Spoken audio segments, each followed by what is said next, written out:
प्रिय छात्र छात्रा नमस्कार। जैसा कि आप जानते हैं कि इस समय कोविड-19 का दुष्प्रभाव भारत ही नहीं बल्कि संपूर्ण विश्व में पड़ रहा है और इसके चलते तमाम हमारे शिक्षण संस्थान बाधित हैं, संचालित नहीं हो पा रहे हैं, क्योंकि सबसे पहले देश के लोग सुरक्षित रहें, देश सुरक्षित रहे। इसके बावजूद सरकार की मंशा है, विद्यालयों की मंशा है, हम शिक्षकों की मंशा है कि हमारे छात्र छात्राओं का किसी प्रकार से अहित न होने पावे। इसके लिए ऑनलाइन टीचिंग की व्यवस्था की गई है। और जैसा कि आप जानते हैं कि यह जो विषय है सामाजिक विज्ञान कक्षा 10 में अत्यंत महत्वपूर्ण विषय है। इसके दो पार्ट हैं। प्रथम पार्ट में इतिहास और नागरिक शास्त्र हैं, जबकि दूसरे पार्ट में भूगोल और अर्थशास्त्र है। लेकिन आज हम आपको प्रथम पार्ट में ध्यान दिलाना चाहते हैं। और प्रथम पार्ट के अंतर्गत सबसे पहले जो एक महत्वपूर्ण टॉपिक है हमारे सामाजिक विज्ञान में, जो हमारे देश के प्रथम नागरिक, हमारे गणराज्य के प्रथम नागरिक राष्ट्रपति के बारे में संकेत करता है। आज आपको हम इसी के बारे में चलेंगे और बताएंगे कि राष्ट्रपति है क्या, उसकी स्थिति क्या है, उसकी निर्वाचन प्रक्रिया क्या है और इसके बाद उसके संवैधानिक अधिकार क्या है और वह किन परिस्थितियों में कितनी ताकत रखता है। तो आइए दोस्तों, मैं देखता हूँ कि राष्ट्रपति के बारे में आपको बताएंगे हम। ये राष्ट्रपति जो है ये हमारे देश के संवैधानिक प्रमुख हैं। जैसा कि आप जानते हैं कि इस वक्त हमारे देश के राष्ट्रपति महामहिम श्री रामनाथ कोविंद जी हैं। आप परिचित होंगे उनके नाम से। लेकिन सबसे पहले देखते हैं कि राष्ट्रपति की स्थिति संविधान द्वारा क्या है। तो संविधान के अनुच्छेद 53 में ये लिखा हुआ है कि समस्त कार्यपालक शक्तियां राष्ट्रपति में निहित होंगी और इसके अंतर्गत संसद द्वारा जितने भी कानून बनाए जाएंगे उन सब पर जब तक राष्ट्रपति की स्वीकृति नहीं होगी वह कानून नहीं बन सकता है, ये भी आप जानते हैं। और इसी प्रकार से राष्ट्रपति के लगभग बहुत ही महत्वपूर्ण अधिकार दिए गए हैं, लेकिन उसे व्यवहार के रूप में जो केंद्रीय मंत्रिपरिषद होती है उन शक्तियों का उपयोग करती है। अब हम आपको ये बताना चाहते हैं कि राष्ट्रपति के किन परिस्थितियों में क्या अधिकार हैं। तो सामान्य काल में तो परिस्थितियाँ सामान्य तो चलती रहती हैं, लेकिन आज हम आपको ले चलेंगे पहले राष्ट्रपति की योग्यता क्या है, उसकी नियुक्ति कैसे होती है, इस पर ले चलेंगे हम।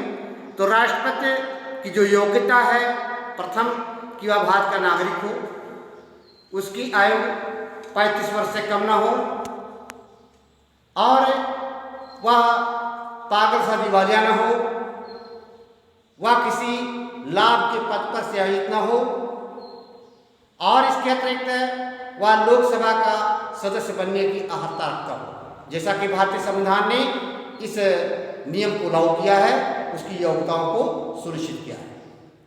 ये तो योग्यता हो गई। इसके बाद में निर्वाचन।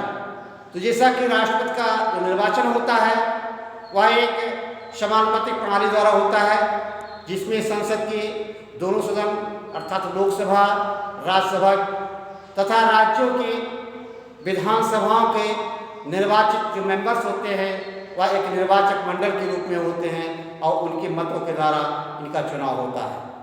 इसमें प्रक्रिया यह है कि जब तक कि जो वरीयता का मत होता है, जितने लायक मत होता है, जब तक प्राप्त नहीं होता है तब तक मतगणना की प्रक्रिया चलती रहती है। इस समानुपातिक प्रणाली के अंतर्गत चुनाव होता है। और इसके बाद में जैसा कि आप जानते हैं कि राष्ट्रपति का पद बहुत महत्वपूर्ण, देश का संवैधानिक प्रमुख है। इस समय वेतन के बारे में पता करें तो वेतन उसको 5 लाख रुपए प्रतिमाह वेतन के रूप में मिलते हैं। इसके अतिरिक्त उसको राष्ट्रपति भवन में आवास और साथ में पेट्रोल व्यय, चिकित्सा सुविधा, ये सारी चीज़ें निःशुल्क प्राप्त होती हैं। और इसके बाद में अब आइए जो है हम देखते हैं कि इसके अधिकार क्या हैं। जैसा कि मैंने आपको पहले बताया, तो जो अधिकार हैं वो सामान्य काल में तो संविधान के अनुरूप कार्य करते ही हैं।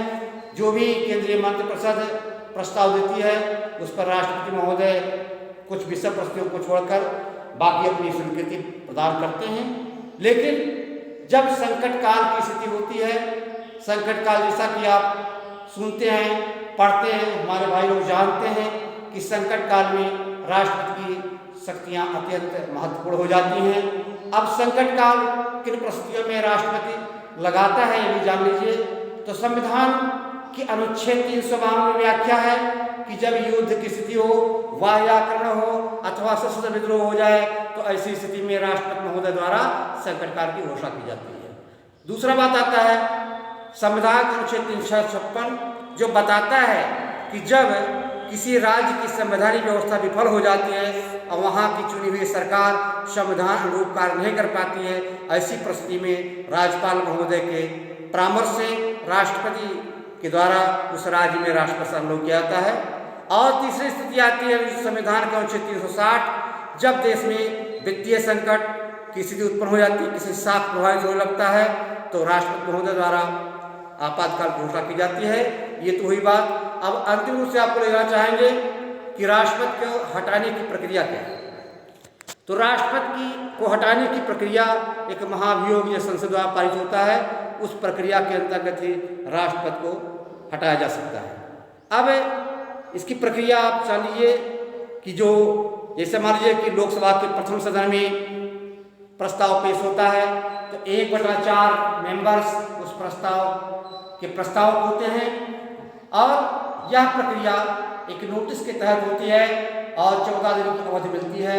यदि चाहें तो हमारे राष्ट्रपति महोदय अपना स्वयं या अपने प्रतिनिधि के माध्यम से अपनी सफाई भी प्रस्तुत कर सकते हैं और उसे 2/3 बहुमत द्वारा जब प्रस्ताव स्वीकार कर लिया जाता है तो उस सदन द्वारा वह पास किया माना जाता है। यह प्रक्रिया दूसरे सदन में जब भेजी जाती है वहाँ भी यही प्रक्रिया होती है और वहाँ भी अपना प्रतिनिधि को भेज करके या स्वयं अपनी बात को रख सकते हैं। लेकिन यदि उस सदन द्वारा भी 2/3 बहुमत से प्रस्ताव को स्वीकृति मिल जाती है तो राष्ट्रपति को अपने पद से हटना ही पड़ता है। जय हिंद बच्चों। अगर इसके बाद में अगर कुछ और नहीं है तो आप कमेंट में लिख सकते हैं, हम आपको और जानकारी देंगे।